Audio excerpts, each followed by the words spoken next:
안녕하세요. 교활한 남자친구와 남자친구 부모님에게 질려버려서 파혼을 결심한 30대 여성입니다. 사실 파혼을 결정하기까지가 쉽지만은 않았어요.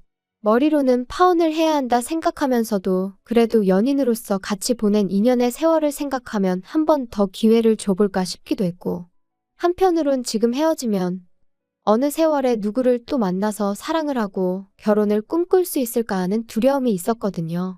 하지만 친정부모님이 말씀하시길 이것저것 너무 많이 따지지 말고 딱 한 가지만 생각해보랍니다.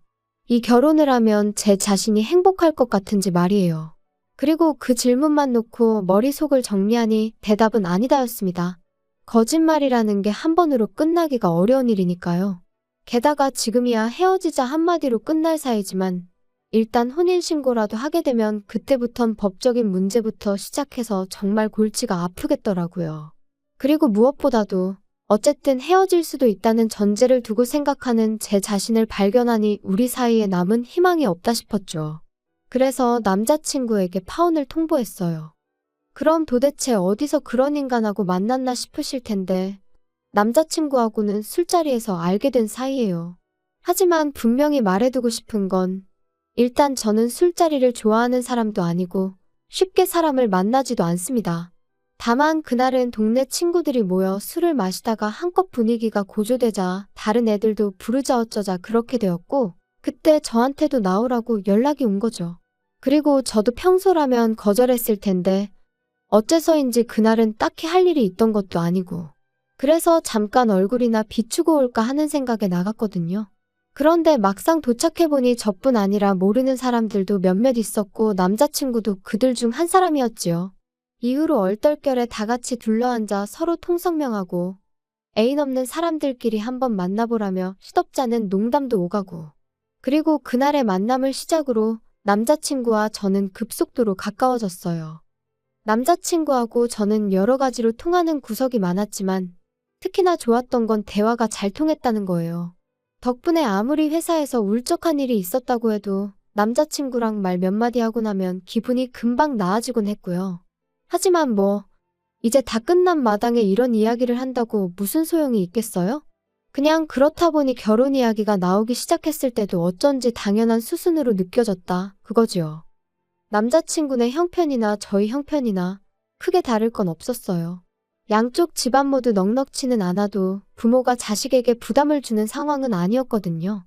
특히 노후 준비의 경우 남자친구가 자기 부모님은 다 되어 있다 했고 저희 부모님도 마찬가지셨으니 솔직히 그것만으로도 참으로 다행이다 싶었죠. 게다가 처음 인사를 드리러 갔던 자리에서 남자친구 어머님께서는 예단이니 그런 건 바라지도 않는다 하시면서 뭐가 됐건 간에 저희 둘한테 좋은 쪽으로 상의해서 결정하라시대요.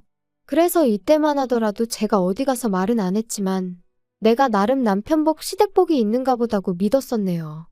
그런데 조금씩 남자친구와 제가 부딪히는 일이 생기기 시작했는데 그건 바로 돈 이야기가 오가기 시작하면서부터였어요. 사실 남녀 사이에서 뿐만 아니라 상대가 누구건 간에 돈이라는 건 제일 껄끄럽고 불편한 주제잖아요. 그리고 말이 나왔으니 말이지만 연애 초부터 남자친구는 늘 돈 문제에 조금 예민하게 반응하는 편이었거든요.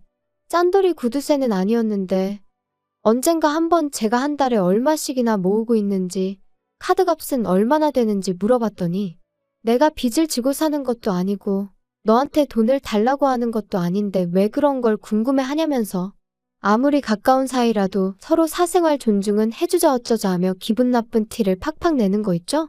그리고 저는 저대로 그런 남자친구의 낯설고 까칠한 반응에 꽤나 마음이 상했었지요. 그래서 이후로는 한 번도 물어본 적도 궁금해한 적도 없네요. 그런데 결혼 이야기가 오간 이후로는 솔직히 피하기만 해서는 될 일이 아니잖아요?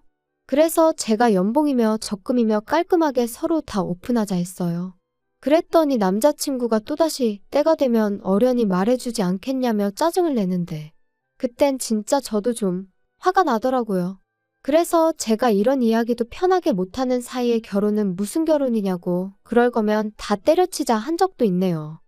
그리고 그렇게 우여곡절 끝에 알게 된 남자친구의 연봉은 저보다 1,000만 원이 많았어요. 하지만 저는 1년에 2번 상여금이 나왔던 반면 남자친구는 상여금이란 게 아예 없었으니 결국 따지고 보면 남자친구가 저보다 많이 버는 것도 아니었죠. 게다가 이제 와서 말이지만 남자친구는 저보다 나이가 6살이나 많았고 정년이 보장되지 않는 직장이었거든요. 그래서 솔직히 주변에서는 다들 제가 아깝다고 했는데 뭐 결혼을 할 때 무슨 마트에서 장 보듯이 이거저거 다 따져가며 입맛대로 고를 수는 없는 노릇이잖아요. 그래서 그런 건 뭐 그럴 수도 있지 하고 넘겼습니다. 그리고 이 밖에 남자친구는 모아놓은 돈이 8천이 있다고 했고 저는 7천이 있었으니까 이래저래 크게 마음에 걸리는 건 없었어요. 한편 남자친구 어머님도 남자친구와 비슷한 성격이셨는지 남자친구를 통해 말씀을 전해오시기를 상견례 자리에서 돈 이야기가 오가는 건 좀 불편하다 하시더라고요. 그래서 저는 저희 부모님과 상의 끝에 상견례는 형식상 한다 생각하고 실질적인 이야기는 상견례가 있기 전 미리 양가의 의견을 조율하는 쪽으로 이야기가 되었어요. 그리고 그렇게 몇 번의 대화가 오간 끝에 남자친구 부모님께서 1억을 그리고 남자친구가 자기 돈 8천을 해오는 걸로 얘기가 됐네요. 저는 저희 부모님이 9천, 제가 7천 해가기로 했고요. 그러니까 전부 다 따지면 남자친구가 저보다 2천 더 해오는 상황이었습니다. 다만 저는 제 명의로 된 국산 주명차가 있었거든요. 연식도 4년밖에 안 되었고요. 그래서 저는 제가 누구한테 말을 한 건 아니지만 이 정도면 반반 결혼이나 다름없다 생각했어요. 저희는 양가 부모님으로부터 받은 돈에 저희 돈 전부를 더해 결혼식부터 신혼집까지 모든 걸 해결하기로 했습니다. 하와이로 떠나기로 했던 신혼여행도 그 안에서 해결할 생각이었죠. 그런데 그렇게 대략적인 윤곽이 잡혔을 무렵부터 남자친구 어머님이 이따금씩 연락을 해오시기 시작하셨어요. 만나서 차나 한잔하자, 밥이나 한 끼 먹자 하시면서요. 그리고 그렇게 만나면 어머님께선 늘 내가 딸이 없어서 너같이 싹싹한 며느리를 보게 되어서 참으로 좋다. 내가 딸이 없어서 늘 그게 서운했는데 너랑은 모녀처럼 잘 지낼 수 있을 것 같다. 그리고 저도 처음엔 그런 어머님께 잘 보이고 싶었고 잘해드리고 싶은 마음이 컸었거든요. 그래서 어머님이 그런 말씀을 하실 때면 저도 더 살갑게 굴려고 노력했어요. 그런데 그날도 평소처럼 어머님이 불러내어 밥을 먹으러 가게 되었는데 어머님이 13만 원짜리 스테이크를 시키시며 오늘도 잘 먹겠다고 하시대요. 그리고 그때 불현듯 여지껏 제가 한 번도 어머님한테 하다못해 커피 한 잔도 얻어 마셔본 적이 없다는 걸 깨달았습니다. 돌이켜 생각해보니 늘 말씀으론 딸 같다 잘해주고 싶다 너가 참 마음에 든다 하시면서 정작 저한테 정말 1,000원 한 장 안 쓰셨더라고요. 물론 인간관계에서 돈이 전부는 아니지만 그래도 곳간에서 인심난다 뭐 그런 말도 있잖아요. 그렇게 제가 좋으셨으면 솔직히 하다못해 커피 한 잔은 사주셨지 않았을까 하는 생각이 머릿속을 스치니 그때부턴 어머님의 호출이 그렇게 반갑지 않았습니다. 아니, 오히려 부담스럽게만 느껴졌지요. 그리고 제가 그렇게 거리를 두니 어머님은 어머님대로 서운하셨던 모양이에요. 남자친구한테 당신은 저에게 잘해주고 싶고 친해지고 싶은데 제가 예전 같지 않다며 좀 화를 내시더랍니다. 그리고는 남자친구가 저더러 하는 말이 야, 우리 엄마한테 잘 좀 해드려. 엄마한테 잘 보여서 너가 손해볼 게 뭐가 있냐?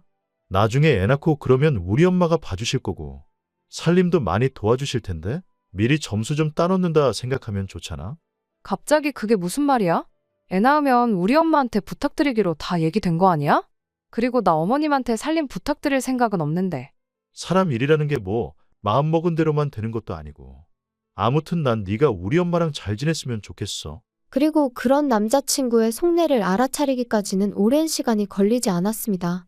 지난달 기다리면 집값이 좀 떨어지려나 하고 눈독만 들이고 있던 신축 아파트가 오히려 인기가 좋아서 가격이 오를 것 같다는 얘기가 들려오기 시작했거든요. 그래서 마음이 급해진 제가 결국 일단 100만 원이란 계약금을 걸었어요. 입주는 식을 올리고 난 뒤에 하기로 했고요. 참고로 당시 남자친구가 오피스텔에 2년 월세로 살고 있었는데 일찍 나간다고 그 월세를 안 내도 되는 것도 아니었던 데다가 오히려 남자친구한테는 계약한 새 아파트보다 원래 살고 있던 오피스텔이 직장에서 더 가까웠으니 이래저래 굳이 일찍 방을 뺄 이유가 없었습니다. 그리고 저도 결혼식을 올리고 그 후에 남자친구랑 신혼살림을 꾸리고 싶었지 먼저 같이 살다가 식을 올리고 싶지는 않았네요. 아무튼 이렇게 이야기가 되고 얼마 지나지 않았을 무렵 또다시 어머님한테 연락이 왔어요. 할 이야기가 있으시다면서 퇴근하는 대로 집으로 오라고요. 남자친구에게 전화를 했지만 연결은 되지 않았습니다. 2번, 3번을 걸어도 마찬가지였죠. 오라고 하시니 가긴 해야 할 것 같은데 남자친구가 전화를 안 받으니 왜 부르시는지 전혀 감도 안 오고 답답하대요. 하지만 뭐 그래 별일이야 있겠냐 싶어서 어머님 말씀대로 퇴근하자마자 어머님 댁으로 향했습니다. 그리고 이때만 하더라도 저랑 남자친구가 연락이 닿질 않았을 뿐이지 어머님이 당연히 남자친구도 부르셨을 줄 알았거든요. 그런데 도착한 본가에는 남자친구는 없고 어머님만 계셨어요. 그리고 뭔가 쎄한 느낌이 들더니 아니나 다를까 어머님이 생각지도 못한 말씀을 꺼내셨습니다. 여기 이 집이 이달 말에 계약이 끝나. 그래서 이사를 해야 되는데 앞만 찾아봐도 마음에 드는 집이 없다. 어쩌면 좋으니. 저도 부동산 다녀보니까 아파트 전세는 많이 없는 것 같더라고요. 그런데 이 동네도 그런 줄은 몰랐어요. 그래서 이참에 아예 이 동네를 벗어나려고 하는데 문제는 니들 신혼집 구하라고 돈을 해줬더니 우리가 예산이 줄어서 이사 갈 집 알아보는 게 쉽지가 않구나. 내가 그래서 생각을 해봤는데 어쨌든 간에 이 집은 빼줘야 되니까 이 집 계약 끝나는 대로 그 너희가 계약했다는 집 있지? 그 집에서 좀 있어야겠어. 어차피 너희 뭐 시골리고 살림 차릴 거라며. 그래서 일단은 그때까지 있으려고 하니까 그런 줄 알아. 괜찮지? 네, 어머님. 그건 좀 곤란할 것 같은데요? 아무리 그래도 신혼집인데. 저희보다 먼저 들어가서 사시는 건 제가 좀... 아니, 우리가 뭐 평생 살겠다는 것도 아니고 일단 지내면서 계속 마땅한 집이 있나 알아보려고 그런다니까? 너 뭐 기분 나쁘다 이거니? 기분이 나빠도 어쩌겠니? 우리가 사준 집인데 우리가 그 정도도 못하니? 사주신 집은 아니죠. 저희 친정부모님 돈도 제 돈도 절반은 들어갔는데요? 야, 너 말을 참 웃기게 한다. 그럼 내가 내 돈이랑 내 아들 돈 빼겠다고 하면 어쩔 건데? 어머님 그거야 저희도 똑같죠. 제가 제 돈이랑 친정부모님 돈 빼가면 어머님이 그거 메꾸실 수 있으세요? 그리고 결국 저는 어머님과 의견의 골을 좁히지 못한 채로 자리에서 일어났습니다. 어머님은 현관을 나서는 제 뒤통수에다 대고 너 그러는 거 아니라며 소리를 지르셨지만 저는 그런 어머님께 아무런 대꾸도 하지 않았죠. 그리고 심란한 마음으로 집으로 돌아왔는데 현관 앞에서 남자친구가 저를 기다리고 있더라고요. 아까 왜 전화 안 받았어? 나 오늘 어머님 호출 받고 지금 갔다 오는 길인데. 혹시 어머님이 나 부르실 거 알고 있었어? 뭐. 알고 있기는 했지. 근데 그게 오늘인지는 몰랐어. 알고 있었다고? 그럼 어머님이 무슨 이야기를 하실지도 알고 있었어? 빨리 솔직히 말해. 알고는 있었지. 근데 난 솔직히 네가 싫다고 할 줄 몰랐어. 우리 부모님이 먼저 들어가서 사시는 게 그렇게 싫을 일이야? 그럼 내 입장에서 좋겠어? 그리고 난 말이 나왔으니 말이지만 어머님이 오빠 없이 나만 불러서 그런 말씀을 하신 것도 황당하고 오빠가 알면서 말을 안 하고 가만히 있었다는 게 정말 기분 나빠. 뭘 또 그렇게 기분이 나빠. 나도 야, 서운하다 서운해. 막말로 우리 부모님이 우리 결혼만 아니었으면 너한테 그렇게 아쉬운 소리 하실 일도 없었거든. 아니, 진짜 황당하네? 내가 먼저 결혼하자고 했어. 아니면 내가 먼저 그만큼 보태달라고 했어. 둘 다 아니잖아. 그리고 왜 어머님 아버님은 당신들 이사 비용까지 헐어가며 결혼 자금을 보태주셔서는 이제 와서 이렇게 불편한 이야기를 꺼내신대? 그리고 그래놓고 집을 사주셨다 그러니까 들어가서 살 수도 있는 거라고 말씀하시면 그건 말이 안 되는 거 아니야? 아니, 우리 부모님 입장에선 그렇게 말씀하실 수도 있지. 어쨌든 내가 너보다 더 해가는 건 사실이잖아. 와, 지금 2천만 원 더 해오는 걸로 생색내는 거야? 까짓 거 뭐. 내가 그럼 2천 더 해가면 어떡할래? 너는 진짜 내가 지금 그런 거 따지자는 게 아니잖아. 너 정말이지 평소답지 않게 왜 그래? 우리 부모님이 무슨 전염병 환자도 아니고. 그럼 우리 부모님 지금 집도 못 구하셨는데 뭐 어떡하시라고 할까? 전세 계약 끝나면 길에서 주무시라고 할까? 그럼 만족스럽겠어? 진짜 우리 부모님 며느리 복도 더럽게 없으시네. 그럼 100번 양보해서 먼저 들어와서 살게 해드리면 언제 나가시는 건데? 그건 확실히 얘기해 줄 수 있고? 그거야 집 구해지기 나름이지. 내가 무슨 점쟁이도 아니고 그걸 어떻게 알겠냐? 그러니까 결국 그것도 모르면서 일단 들어와서 사시겠다 이거야? 왜 아예 합가를 하자고 그러지? 야, 솔직히 합가도 해야 되면 할 수도 있는 거지. 못할 건 또 뭐 있어? 어쨌든 계약한 집에 우리 부모님 지분이 절반은 있는 건데. 너는 뭐 우리 부모님이 주시는 돈을 설마 맨입으로 받으려고 그랬냐? 내가 받았다고? 진짜 어이가 없네. 그거 뭐, 나 용돈하라고 주신 돈이야? 그리고 남들이 들으면 우리 부모님은 뭐 아무것도 안 해주신 줄 알겠다. 자꾸 깜빡깜빡하나 본데, 우리 집에서도 돈 해주셨거든? 넌 왜 이렇게 여자가 돼서는 한마디도 지지를 않냐? 진짜 사람 지치게 하는데 뭐 있네. 오빠야말로 처음부터 지금까지 말도 안 되는 억지만 쓰고 있거든? 진짜 원래 이런 사람이었어? 그리고 결국 남자친구와 1시간 가까운 말다툼 끝에 저는 더는 할 말 없다 하고 집 안으로 들어와 버렸어요. 그런데 생각할수록 분하고 괘씸하고 어이가 없어서 도통 마음이 진정되질 않더라고요. 그리고 그때 다시 남자친구 어머님에게 전화가 걸려왔습니다. 아주 모자가 쌍으로 나를 괴롭히는구나. 그런 생각이 드니까 저도 목소리가 곱게 나가질 않았죠. 또 무슨 일 때문에 그러세요? 지금 12시인 건 아세요? 12시고 뭐고? 너 내 아들한테 뭐라고 했길래 제가 나한테 죄송하다고 울고불고 난리니? 그 속을 제가 어떻게 알겠어요. 저 뭐 특별히 한 소리도 없고요. 지금 별로 할 이야기가 없어요, 어머님. 너 진짜 보자 하니 안 되겠다. 너 돈 안 줄 거야? 내 돈 없이 네가 내 아들하고 결혼해서 얼마나 잘 사는지 한번 두고 보자. 아, 돈을 안 해주신다고요? 뭐라고 드릴 말씀이 없네요. 알겠습니다. 너 진짜 이따위로밖에 못하니? 제가 도대체 뭘 어떻게 해드리면 좋으시겠어요? 신혼집에 들어와서 사세요. 하면 어머님 마음이 풀리실까요? 그런데 저 정말 내키지 않아서 그래요. 제 인생에서 처음이자 한 번뿐일 신혼을 꾸릴 보금자리인데 그런 공간에 남이 먼저 들어가서 지내는 거 저 정말 싫어요. 너 내가 남이니? 정말 서운하구나. 나는 내 아들이 하도 부탁을 해서 반지하에 사는 한이 있더라도 그 돈 너네한테 다 줄 생각도 했었는데 어떻게 그런 소리를 할 수가 있니? 잠시만요. 오빠가 뭘 부탁했는데요? 내 아들이 그러더라. 자기가 평생 모시고 살 테니까 결혼자금 좀 보태달라고. 내가 그래서 없는 형편에 그 큰 돈을 해주겠다고 한 거였어. 하지만 그렇다고 내가 너희한테 평생 얹혀 살 생각도 없었다. 반지하라도 구해서 나갈 생각이었어. 그런데 참, 너 실망이다. 어머님, 저야말로 지금 심장이 벌렁거리고요. 무슨 이야기인지 하나도 모르겠어요. 그러니까 합가를 먼저 제안한 게 오빠라는 말씀이신 거죠? 어머님은 제가 계속해서 질문을 해대니 당신도 뭔가 잘못되었다 싶으셨는지 전화를 끊으셨고 저는 당장이라도 토할 것 같은 심정이었습니다. 전후 사정을 알고 나니까 비로소 어머님이 왜 그렇게 막무가내로 나오셨는지 남자친구가 억지를 부려댄 건지 이해가 되었으니까요. 그리고 동시에 남자친구의 그런 교활함에 소름이 끼쳤습니다.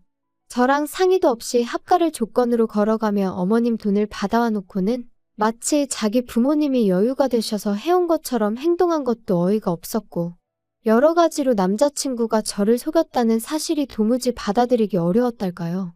그래서 남자친구에게는 어머님한테 얘기 다 들었다고 문자 한 통을 남겼습니다. 결혼은 신뢰가 기본인데 시작부터 이렇게 눈 가리고 아웅식으로 행동하는 당신을 내가 어떻게 믿겠냐고 이쯤에서 없던 일로 하자고 했죠. 그리고 제가 그렇게 문자를 보내고 나서야 남자친구도 어머님도 뭔가 오해가 있었던 것 같다며 또다시 번갈아 연락을 해왔는데 사람 마음이 어쩜 그렇게 순식간에 식을 수가 있는 건지 속상한 마음보다는 피곤하고 지치는 기분이었어요. 마치 좀 전까지 있던 모든 일이 제가 어디 드라마에서 봤던 건가 싶을 정도로 남의 얘기 같기도 하고 꿈 같기도 한 것이 전혀 현실 감각이 없었달까요?